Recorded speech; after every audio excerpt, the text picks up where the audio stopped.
Welcome to PhD with Women on It, Hack the Future. My name is clearly not Beata Young. I am Patrick L. Young, her husband. I am sorry to say Beata is unwell.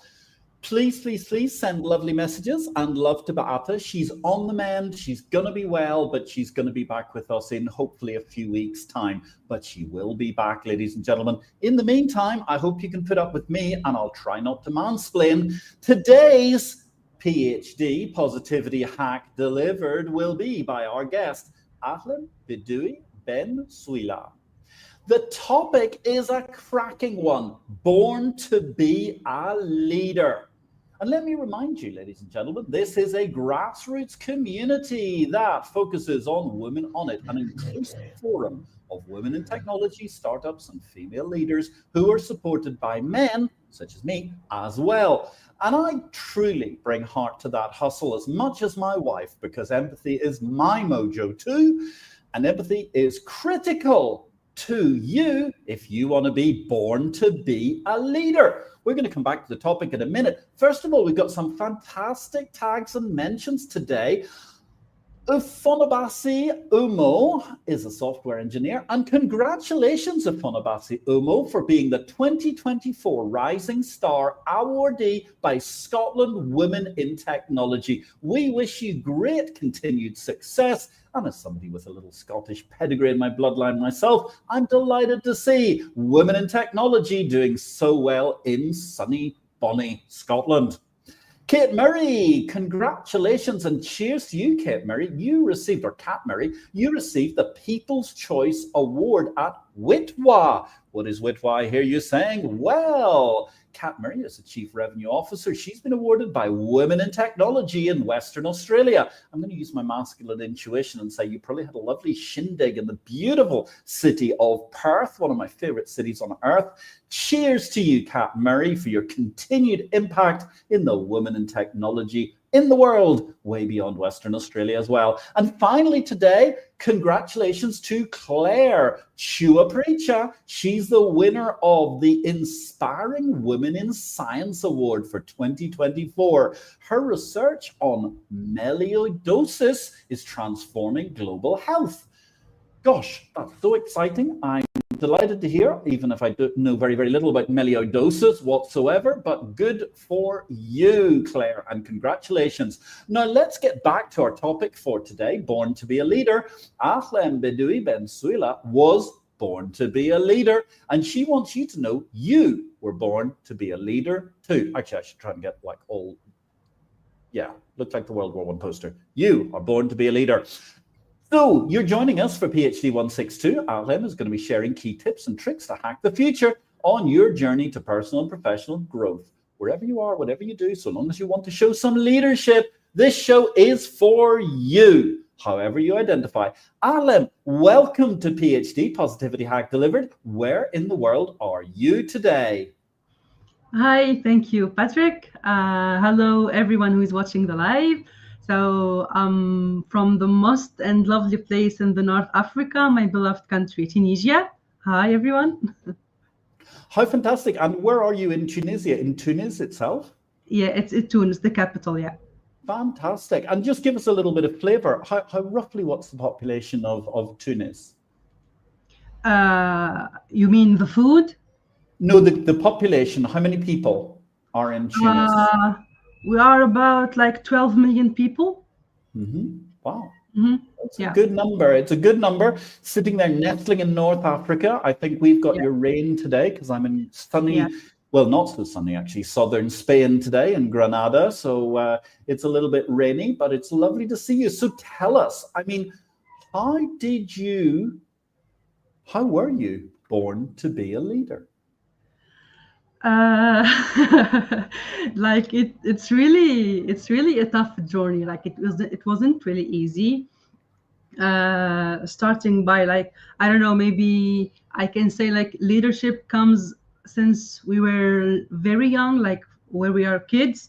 So I always say like leadership really is not a title to get, like it's really a journey. So it's like a process we need to go and to build over time.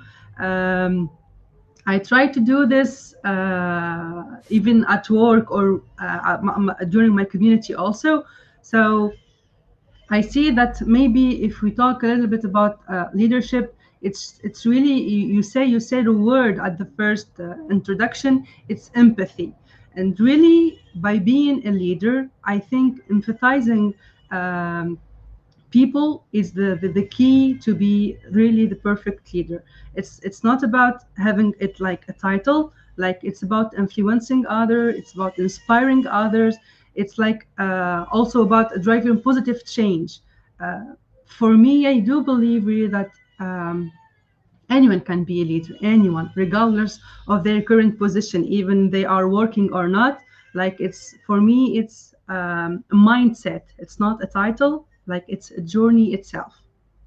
So it's a mindset. How fantastic. A great description. So when you say it's a mindset, I mean, you mentioned this thing about born to be a leader. When you were young, did you receive a lot of encouragement that you could be a leader or you were a leader? Yes, in fact, I want to share like my name is Ahlem, and Ahlem in Arabic in English means dreams. So like since I was young, I want to say hi to my precious mom. Like she always trying to tell me like you will need to live your name, you need to achieve your name, like you need to have dreams and achieve your goals. And my current position is a teacher. Like I love a lot of teacher. And since I was a kid, like I always try to gather my toys or my siblings or my friends to teach them anything, like even the simplest piece of knowledge I know into a lesson. So like the feedbacks I get is like I always try to make things so easy to be understandable. So like um, I don't know, maybe the final touch, like when I see their faces light up with understanding, like, okay, I know what do you mean exactly. This thing was like when I was raised by my mom, she always told me that you need to be, I don't know, maybe to speak up for myself, to tell my opinion, to go after my dreams also. So this is really the part I like about being like from my childhood to really to till now, which means when I grow up, like I always carrying my dreams since I was a kid. And we're here, ladies and gentlemen, with Ahmed Bedoui Ben Souilah, and we're talking about Born to be a Leader. Send us some love, ladies and gentlemen, if you can. It would be absolutely fantastic. We'd love to hear from you if you've got a question as well. Great to be in this show from Tunis, talking to Granada in Spain today. What an interesting archipelago to match up. So, Ahmed, you had the support of your mother, you had the support of your parents, which I think is actually very important. How Mhm. do you think people can bridge the gap to be a leader if maybe their parents aren't so positive about their child being a leader? Uh-huh. Maybe my first key really is like self-awareness, maybe is the key to leading others.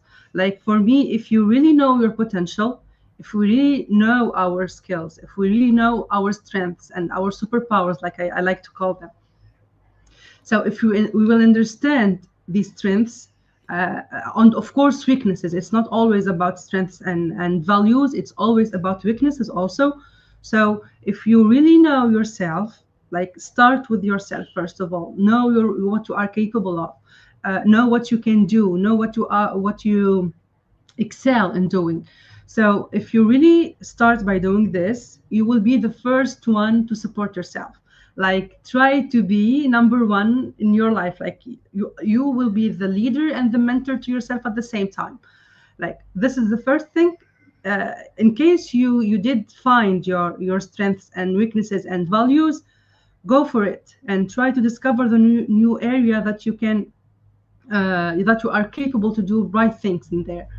Of course, the second point, maybe the confidence also to start. Like when you feel like then there is a need to fit into certain molds, for example, like try to discover what you are capable of. Try to reinforce this idea that you are really capable of doing these things.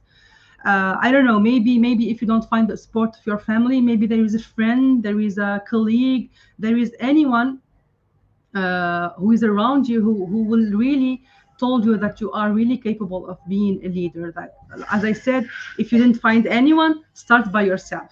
You are the key. Self-awareness is really the key to be a good and a great leader. Fantastic. And so when you're looking at that, it's very interesting. You've mentioned two words today, and you've mentioned leader and you've mentioned mentor. And I Uh-huh. think a lot of people confuse those two words. What do you think? Exactly. Exactly, yes. In fact, I think there is a little bit a small difference between a leader and a mentor in the terms of focus. Because when you say a leader, for us, it's always like it's a primary goal is to guide a team toward achieving shared objectives. Like, for example, you have project goals, you have a company missions, you have a strategic, for example, initiatives. The leader will focus on the collective progress, for example, motivating and aligning their team to drive results or to give solutions to a project, for example. But the mentor, it will be focusing on personal and professional development. Like it's not for a team, it will be one to one, for example. Like the goal of the mentor is to support and nurture the mentee's growth. For example, it will help them to navigate their career path. It will develop specific skills, also help them to build confidence, for example. So, like, think of it as one towards a group of people and one towards one.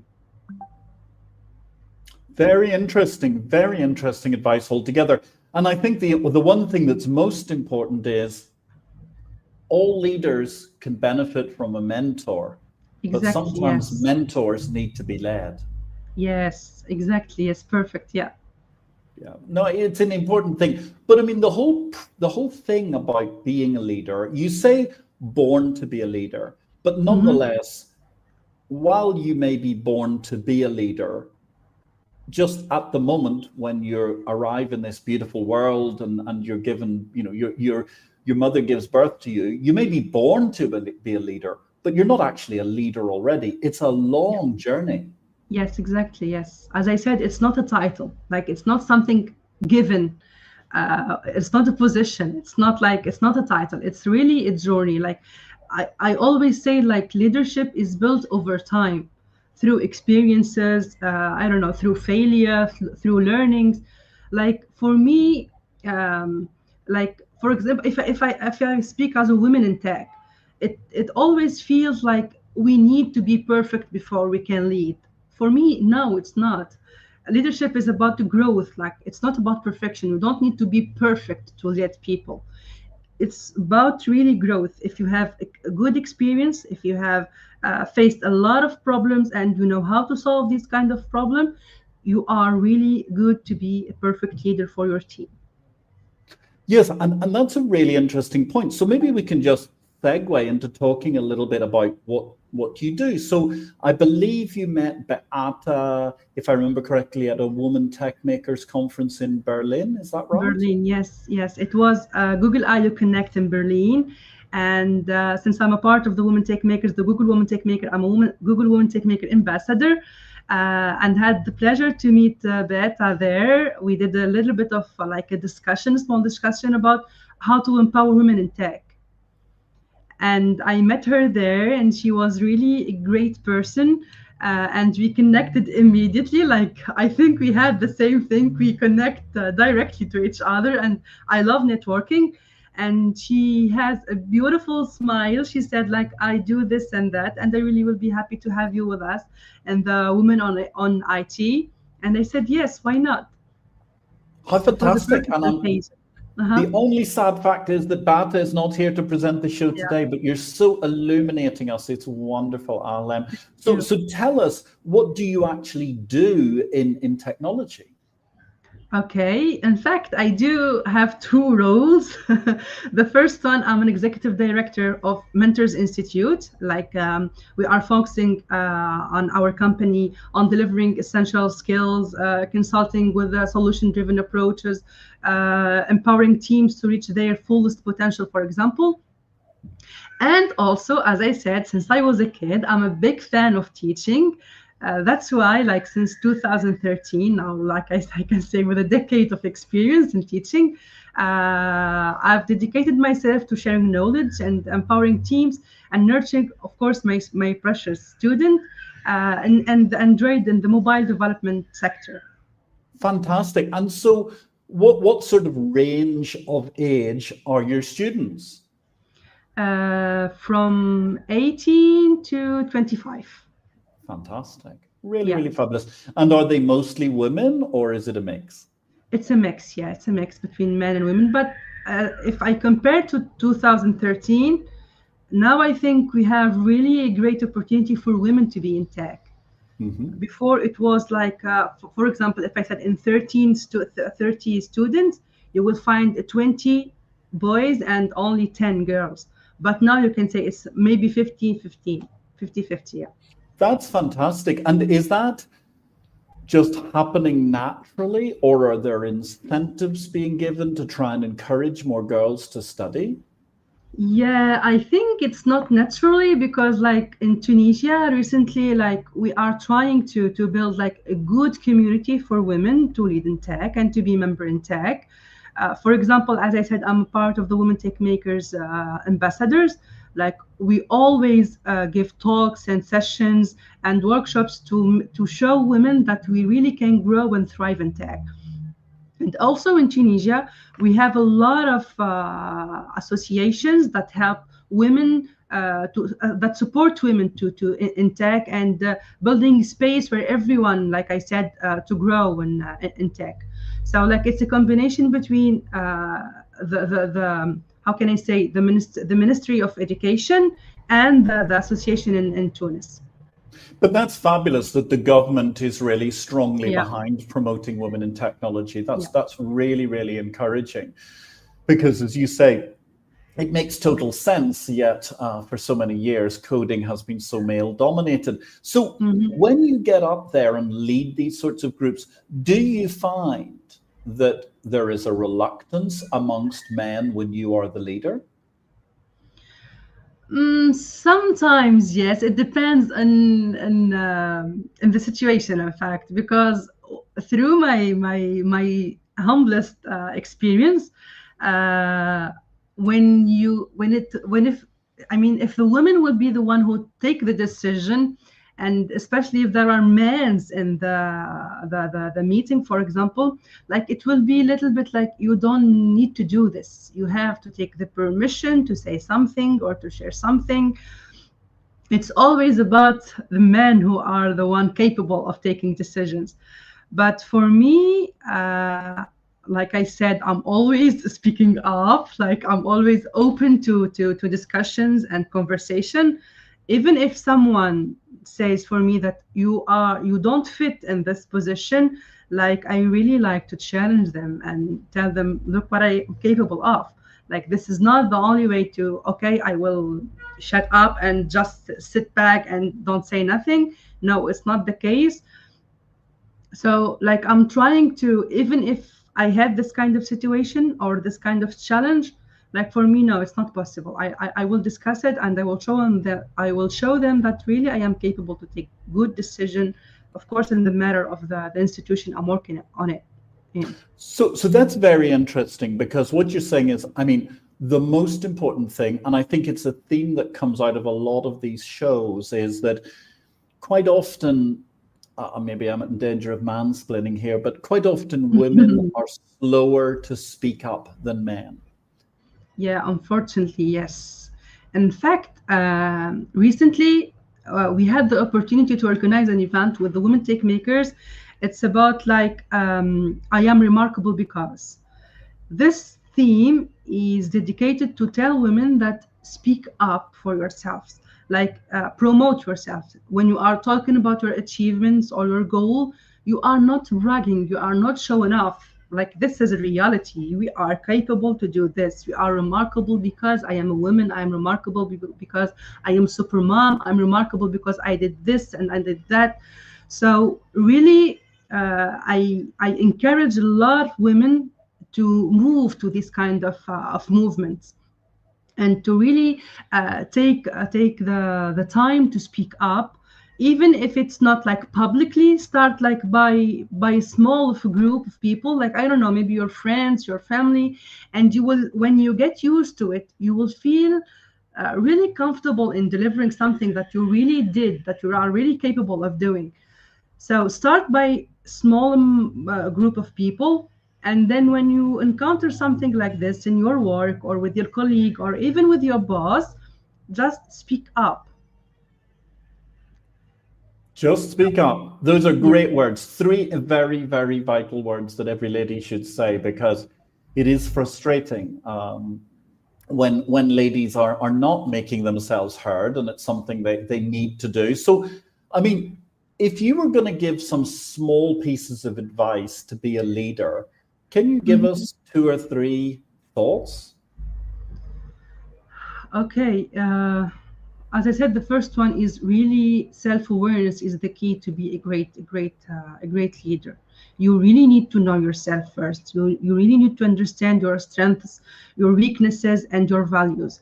Uh, if you are really if you have really the confidence in yourself, you will know that really you will be a great leader. Also, maybe I can say one of my major points is empathy. If you are really giving care to everyone, like you are empathizing others, you are listening to others, you are I don't know how to say it, like maybe it's the word, the perfect word is to be an active listener. By building an effective, this is it, by building an effective communication, like by being an active listener, you really be will build like a strong leadership. Because I think if you will be an active listener, and if you also speak with purpose, like here you will help others to have the confidence and the clarity in I don't know, maybe in discussion, in a meeting, if you are talking with your client, try also to how can I say it, like um, excel to empathy. Maybe this is the perfect word for me. Like when you are an active listener, try to excel at empathy, because this will be a strong asset in building collaborative environments. And I think that's something where actually women and women leaders have such an incredible advantage, because Mhm. actually they are much more capable of being empathetic, but also Yeah. practical in delivering whatever is on the roadmap to the Mhm. completion of a project. Exactly, yes. I always say like women are multitasking. We can do a lot of things at the same time. I don't know, maybe I can be an example. I can be a mom and I can prepare what I'm gonna teach tomorrow, and I prepare for a presentation next just after the show, and I can do a lot of things at the same time, because we are really practical. If you gave a woman a task, make sure it will be perfectly done. There is anything that is missing, anything that is not in I don't know, maybe it's going to be in a very perfect way. Make sure it's going to be perfectly done, as I said. Very interesting. Now, you mentioned this of making something as perfect as possible, but I mean, what about then the startup maxim where a lot of people say, oh, done is better than perfect? Yes. In fact, I share. Yeah. I totally agree for this idea. It's like, as I said, it's not like it's about growth, not perfection. Like if you want to do something, I mean, when I said women will do it perfectly, like they will fulfill the tasks, they will do everything in a good way. But if you are, yeah, go ahead, Patrick. If No, you no, go ahead. Please carry on. Okay, so like I said, if we are talking startups, like for me, it's really to be agile. When being agile, you will be flexible in tasks, which mean like we are not looking to for the perfect thing, because for me, there is nothing like a perfect product, for example, but there is an optimal one. If you are looking for an optimal product, we will be doing like small steps, or like we were going doing like small sprints, as I said. So it's not like we are not looking for the perfect job to be done, but we are looking for the optimal tasks to be done. I get it. I get it. Absolutely. So, and it's always a process of self-improvement as you're Yes. leading and as the team is improving with you. Hmm. Exactly. Yeah. So I mean, that's very interesting because therefore, I mean, it strikes me that it's very, very important as you manage. Is there kind of a key facet to your management that helps the team understand that you're in charge and that helps them both do their best, but also be allowed to make mistakes?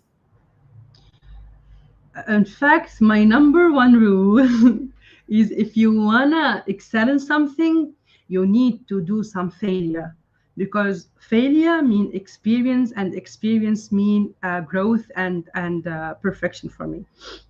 I said that, like it's not really perfection, but like it's really a growth, about growth. Mm-hmm. uh, I think by doing mistakes, like if you are a leader, you have to accept the team as they are. Don't try to guide them like in one way. This is the way you have to do this and this and this.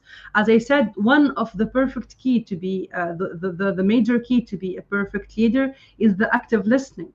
Is also, I can say, adaptability. Like when you have some situation, we need to adapt to this kind of situation. Like when my team make a mistake, I'm with them, and with together we will find a solution for this kind of problem. Like it's not I'm going to give them instruction and you have to do this and this and this and this. No, I'm no longer a leader here. Like I'm the bossy male who female who is trying to be like uh, giving them what they have to do.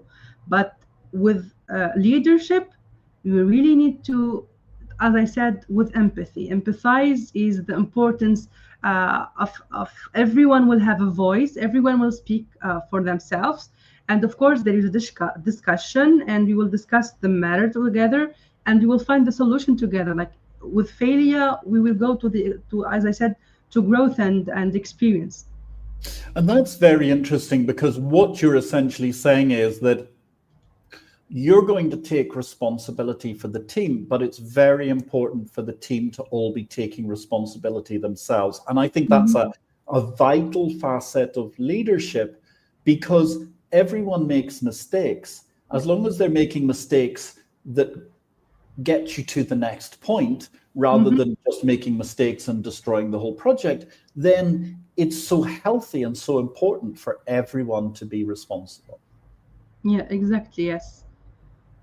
Yeah, it's a key facet, and therefore that must be very interesting because obviously all people are different. They all have their own strengths and weaknesses and values. How do Hmm. you manage to bring that out? How do you bring the best out in your team members when you're born to be a leader? Um, I think when you really want to get the best of the team, I think challenges are the best thing to get what they have inside them. Like I don't know, maybe the change. Um, we know that, for example, tech is constantly changing, it's constantly evolving. So maybe as a leader, I don't know, woman or a man uh, who really embrace change, we will keep learning. For example, if we how can I say it, it's like we need to adapt to change. Like Mhm. for example, if we gave them a lot of challenges, you will see a lot of creative idea, you will see a lot of innovative ideas, and of course we by these kind of challenges we will keep learning, and of course we will adapt quickly to this kind of change, for example.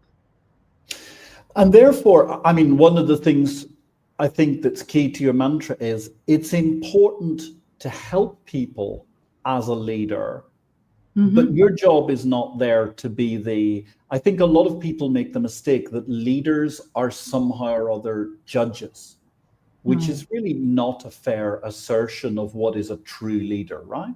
Yeah, yeah, it's not the same. As I said, for me, leadership, it really empathize. The leadership is not about like having a title or about influencing with your own opinion. It's like about influencing and inspiring and driving positive change. Like anyone can be a leader, regardless of their current position, for example. But like really, it's not like to be the boss who is giving orders and who is giving this kind of things, because you will not going to work like in coherence with your team. It's going to be like I hate that pyramid kind of relationships between the co-workers. I always say that we are at the same team, we are at the same position. Like I'm here to guide you, to help you, to listen carefully to you, even if it's a personal matter. So it's really about driving and inspiring others into growth and into excellence. And actually, perfectly timed. The universe is with us this evening. We have a wonderful question from Taheni Belguith. Hello, Taheni. Yes. Good evening. It's lovely to hear from you. She says, as a mother and a very busy employer, how do you, Alan, keep your leadership at a high level? I would love to hear any strategies or insights you have found helpful in balancing these demanding roles. Yes. In fact, one of the major challenges I'm having and I'm facing is like work-life balance. Like really balancing my professional growth with personal responsibilities can feel like an ongoing juggling act, like especially for with two kids. So I'm trying also um, to take a moment for myself. Like I convinced myself that there is nothing like a perfect balance. Like there is nothing like uh, we need to work my like between my work and my life will be really perfectly balanced. I realized that this thing it will be add more pressure rather than relief for me. That's why like I tried now I start to set some boundaries, like prioritizing myself first of all and my family. And of course, if there is something I need to learn or anything I need to improve myself in, it will be in the next and the second priorities. So for me, like it's always about making adjustment depending on the season of life. For example, if I'm teaching, like if my kids have a vacation, I will be with my kids. If I have a lot of work to do, I need to take care of this. Like I always try to divide the time I have, even if it depends. Sometimes I need to work really late at night. So this is it. Like for me, as I said, it's about like making adjustment depending on the season of my life. Wonderful. And thank you very, very much to Henny Belgate for the question. It's a beautiful question. Really, really appreciate it altogether. Do please drop us some love if you can with a little heart. It helps the AI understand what a great conversation we are having today about Born to be a Leader with Ahlem Bedoui Ben Souilah. So let me ask you then, on a broader base, Ahlem, what advice would you give to females to help their career or indeed to help them start an entrepreneurial journey? Mm, maybe my number one advice will be like you really need to believe in your unique strengths and trust your intuition. I always say, like, women, we have a strong, strong intuition. So, really, my number one advice will be like, believe in your unique strengths and trust your intuition. For example, for me, like I said, don't be afraid to take risks. Of course, you need to measure the risk, but really don't be afraid to take risks. So, some of the most rewarding opportunities come from stepping out of our comfort zone, like I said. So even if, Interesting. yeah, yeah, Carry on. Mm. Yeah. So maybe if you don't have anything figured out, you don't know anything, or you don't have a great idea, for example, just to start anyway. Uh, think of it like every step forward will bring clarity and, of course, confidence and absolutely growth. So start anyway. Excellent. I'm sorry to interrupt you while you were halfway through your answer there. So tell me, what do you think are the top three soft skills career-driven ladies should have? Okay, my number one is empathy. Really, empathy for me fosters strong relationship and effective communication. Like my number one is empathy. Second one is confidence, like I said. Like for me, confidence is really crucial for women to advocate for themselves and their ideas. Like it's always about believing in our value and being willing to speak up, to share our perspective and pursue opportunities, of course. The third skill will be resilience. We always know that I don't know, maybe we all have that kind of challenges and biases in workplace, for example, which means staying we need to stay like resilient and determined and, of course, adaptable to say like to keep going. This is it. Yeah. And do you think there's any difference between those soft skills if you're an ambitious, career-driven lady or you're a leader? What is the question again? Sorry, Patrick. So do you think there's a difference in those soft skills? Because you mentioned empathy was important, for example, to be a Yeah. leader. Yeah. Are the skills the same, the soft skills the same, whether you're just a career-driven lady or you're actually born to be a leader lady? It's the same for me. It's the same because if you are really great, if you are trying to have your career, or you have or you are building your own, for example, startup, or you are an entrepreneur, like for me, this three top skills, if you have them, you will be a perfect leader. You are already a perfect leader, because if you are empathizing other, you will be a good listener. You will help others and all everyone around you. If you have enough confidence in speaking up and sharing your perspective, and of course, by doing this, like you will help other in establishing their perspective also. And by being resilient, anytime you have a change, anytime you have any bias or challenges, as a woman who is trying to start her career, you will thrive in this kind of challenges.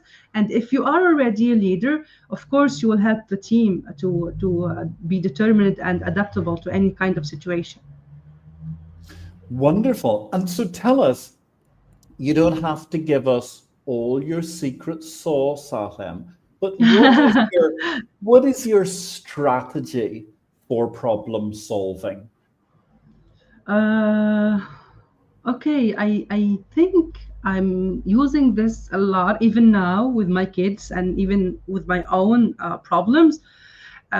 It's like I really start by breaking down the problems into smaller parts.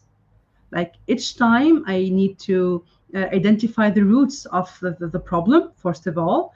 And once I have a clear view of the specifics, for example, I know what is this kind of problem, like I look at the potential option and evaluate them based on an impact and feasibility. Like, is it okay to do this or not? Am I capable to do this or not? Like I divide the big one into smaller parts. And of course, if I don't find any solution, which sometimes it happens to anyone, so I think collaboration is the perfect key. So maybe you can involve team members with you, maybe you can involve anyone around you. And if you get diverse perspective and ideas, this will bring valuable insights, I think. Very interesting. Now, of course, whether you're solving problems or you're simply being a leader along the way, Mhm. you've mentioned mentors, you Mhm. mentioned leaders and the differences between them, you define beautifully. But none of us are truly able to achieve success entirely on our own. We all have some help along the way. Is there a particular person or persons who you're grateful for who helped you to get to where you are today as a leader? Yes, in fact, there is a huge list. Go for Okay, it. I think my number one, I'm really incredibly grateful to my mom. She was always been my first and strongest supporter. She encouraged me to pursue my passion with the resilience and confidence. She always reminding me to live my name. As I said, my name is Ahlem, which means dreams. And she always reminding me that I really can achieve my dreams. The second one, of course, is my husband. He's always by my side, encouraging me and telling me that I am really capable of doing all these kind of things together. Um, I'm also grateful. I don't have to forget this kind of communities. My GDG family and Women Take Maker Ambassador, like I have been essential they have been essential into my personal and professional growth. Like I gained confidence in myself and my skills by sharing insights with my community, by hearing their feedbacks, truly their feedbacks. I found also a supportive community that believes lifting each other up, like we inspire each others and we are there for each other. So this kind of relationship really shaped who I am today and continue to inspire me more and more. That's fascinating, wonderful altogether. Thank you very, very much for those answers, Ahlem, and the interesting story, particularly about women tech makers. And isn't it a wonderful world that we can talk to people all around the world and share our problems and Yeah. brainstorm and find new ways to go forward thanks to this incredible internet. So tell us, you were talking about app development earlier on, you're talking about your teaching work. Are Mhm. you working on any exciting new projects right now? Yes. In fact, I'm working on an exciting shift in my career. I'm transitioning more into project management. I've been, like I said, from since 2013, yeah, more than a decade. And for me, the development phase, it's over now. Like I'm trying to be more into project management and focusing on leading and organizing projects to maximize team efficiency and success. In fact, I recently earned my professional Scrum Master degree certification. Like for me, it was a fantastic milestone in building my new project into the project management skills. Fantastic, and congratulations on your Thank Scrum you. Master's degree. That's marvelous. So, someone who existed and lived and flourished before there was a Scrum Master as a concept, Eleanor Roosevelt, she Mhm. once said, "Women are like tea bags. We don't know our true strength until we are in hot water." In life, Ahlem, how are you in hot water? How are you brewing? Okay, like the first step I'm doing when I am brewing, like I really need to step back and take a deep breath. Maybe as the question of Tehani, like she was asking about like how do I manage all this? Like really, this is the true meaning for me being in a hot water. Like as I said, for me finding a sustainable work-life balance, this was for me my biggest challenge. It's always about balancing professional growth with my personal responsibility. So it's really like I said, it's very juggling for me. So maybe now, before I used to what the heck, what I should I do, what do I need to do, what whom I need to be with. But right now, like I really take a deep breath. I take a look what's around me, and I set, of course, like I'm a big fan of planning, of course, and strategies. Like when I'm hot water, I need also to visualize what I have, and always breathing and take it easy. And actually, you mentioned her name, Tahini Belgave, and she's back with another wonderful question. So thank you very much for that, Tahini. Thank She you. asks, with technology transforming workspaces, how do you see the role of leader evolving? What skills or strategies should leaders be focusing on to lead effectively in a digital first world? Yes, this is a good question. In fact, this is what we are doing now in Mentors Institute. We are trying to have some digital certification about how we work in a digital way. For example, this kind of interview, I want to shout out for you, Patrick, and for the whole team. You are doing a great job.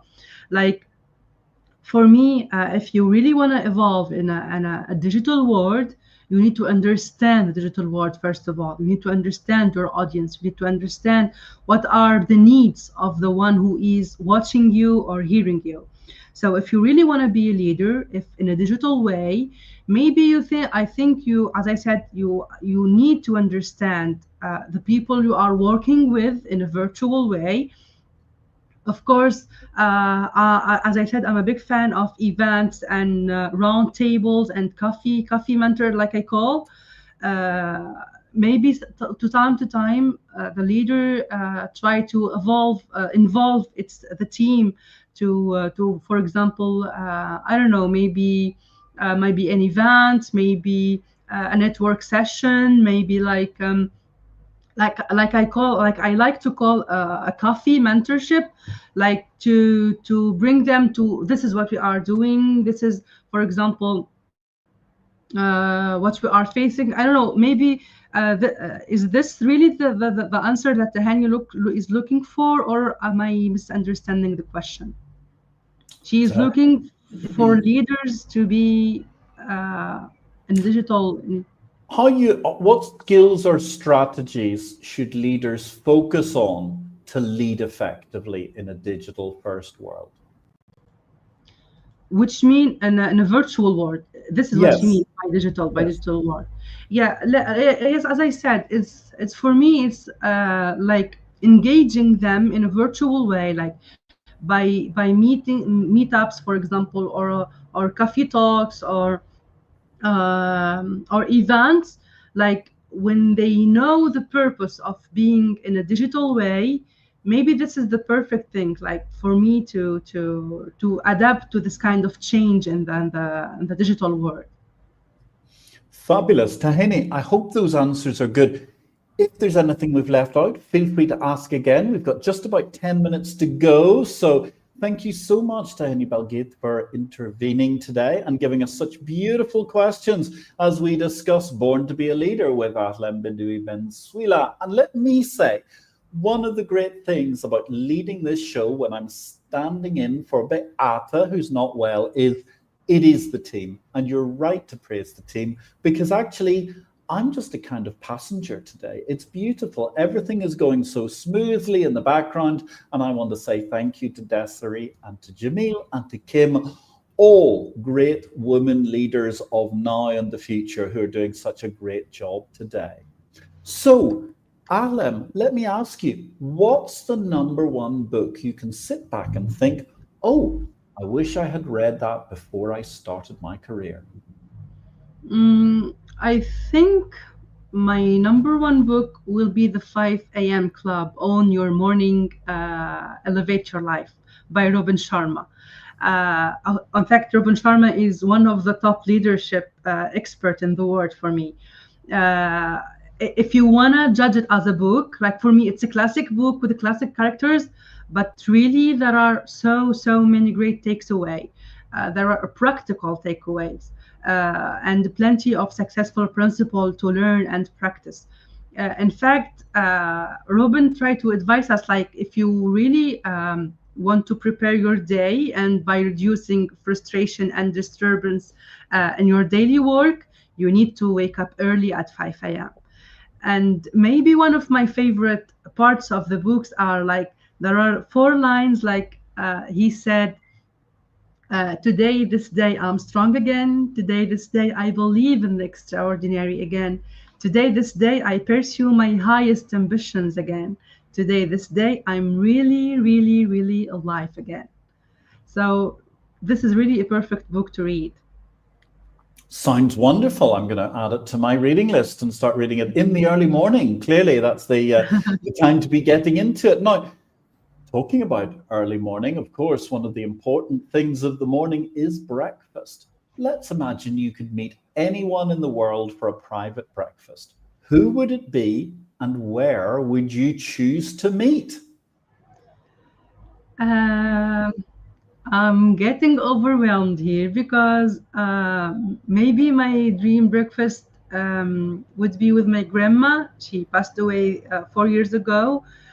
And like she is really my role model. She is the perfect one for me. Like she was always listening to me, taking care of me. Um, Maybe I think my dream breakfast would be like a cozy winter morning. Like I'm a winter person, so maybe I think it will be a winter morning with maybe a little bit of snow falling outside. It will be with my grandma in a very warm, maybe in the kitchen.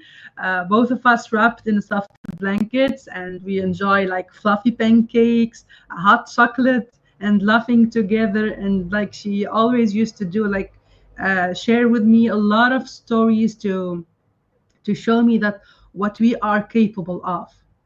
Maybe this will be my perfect breakfast dream with my grandma. It sounds absolutely beautiful. You're putting me in the mood for a nice hot chocolate because it's a very wet day today in Granada in Spain. It sounds like a beautiful opportunity to talk. And so your grandma and your mum really, really helped push you and make you believe you were a leader. Yeah, they, for me, they are the leaders, and I'm really grateful to have them like my parents. For my mom first, and my grandma by sharing the stories of women who although in fact I'm not from the capital. Like I'm originally from the village and in Sfax here in Tunisia. And like we were raised like women who don't need to learn, they don't need to speak, they don't need to do anything. It's all about the male. They are the one who had the right to study, they are the one who has the right to speak up and take decisions. But like my mom and my grandma showed me all the way long that first I need to finish my education, because this will be my number one um, arm to say you will defend yourself by education later on. And they always try to give me advices on how to share my opinions in a respectful way, of course, but like to speak up and to share my perspectives and insight. And like as I said, it's not bragging, it's just talking about my achievements.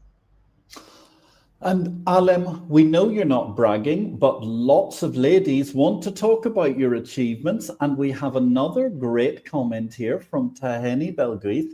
Thank you very much, Ahlem, for sharing your journey and insights with us today. Your experiences as a leader, a mother, and a trailblazer are truly inspiring. And to all the women in IT who are balancing their personal and professional lives while making impactful strides in their fields, thank you. You remind us of the strength, resilience, and brilliance women bring to the world of technology and leadership. Here's to breaking barriers and supporting each other on this path to growth and success. What a beautiful message. Thank you so much Thank to you. Henny Belgate. Thank you And so much, it's so Dan. appropriate. It's so appropriate, isn't it indeed? And Yeah. actually, I'm just rushing along here because we've suddenly got lots of comments coming in. And I want to add from LinkedIn, Ahlem, our organization, Code Girls United, teaches tech, business, and leadership to girls. What advice would you have for young ladies aged 10 to 17? Perfect. This is really a perfect question. In fact, for me, kids, they learn by applying, by playing. If you really want to teach them how to be, how to excel, how to learn what the meaning of leadership, show them by playing. Like, for if you want, I can we can connect later, I can send you examples. There are a lot of games and books that shares a lot of games about how to teach kids. As I said, if you really want to them to understand the meaning of leadership, to be the future leaders, to play a role model for the next generation, try to learn them by playing.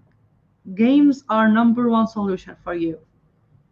Love it. Gamification. What a great Yes. thing and a wonderful tool. And Code Girls United, let us know how you're getting along. Let us know how the conversation goes with Ahlem. Maybe you can come and join us at some stage in PhD and talk about how you inspire these girls from 10 to 17, because that is certainly a great case of how to hack the future. Finally, let's add another comment here. We've got a great remark coming in from Jay Navarroza. Hi, Jay. It's lovely to see you. Thank you so much for your comment. Love the episode today. Thank you, Ahlem, for sharing your wisdom and very inspiring words. Indeed, I agree, but there's a few minutes left and you've still got a few more words to say, Ahlem. Tell us, what was your favorite life lesson quote? Okay, my number one, it's a French one. I hope you will understand. I know, Patrick, you know French, but I hope others will know French. It's La vie n'est pas un restaurant, mais un buffet. Levez-vous pour vous servir. It's a saying by Dominique Clocheux. In fact, to me, this quote is like, it's super powerful, which means that we are responsible for shaping our own lives. In a restaurant, of course, the meaning of the quote is like, life is not, it's not a restaurant, it's a buffet. So you need to stand up and serve yourself. So for me, like in a restaurant, everything is brought to you, but at a buffet, you have to get up, make choices, and put effort into getting what you want. This quote inspires me to be proactive, to take action rather than waiting for opportunities to come my way. It's about realizing if I want something, for example, a career goal, I don't know, maybe a personal achievement, or even a new experience, for example. It's up to me to go after it, to make decision and to put in the work. So this is really up to me to do it. Like for me, life it's full of possibilities, but it's up to each one of us to reach out and make the most of them. What a magnificent quotation, and actually what a beautiful point to end this show on, Ahlem, because it's a wonderful idea. It's life is not a restaurant, it's a buffet. Get up and serve yourself, and clearly pick out the best delicacies that can help nurture your brain and your skills and everything you can possibly do. And in fact, I'm reminded, the quotes of the week this week, we've got two wonderful ones. Theodore M. Hesberg, the very essence of leadership is you have to have vision. You can't blow an uncertain trumpet. And Thomas Jefferson, one of the founding fathers of the United States of America, in matters of style, swim with the current. In matters of principle, stand like a rock. Ahlem, thank you so much for sharing your insights and experiences with us today. Your work is transforming the digital landscape, but also paving the way for a better future. We're all leaving here today feeling hugely inspired. I think we're all excited about trying to get over to Tunis as fast as possible and visit the Mentors Institute and see you in action, because it's so exciting to see what you've been doing with so many different young ladies and students of pretty much all ages as you try to inspire them into being leaders.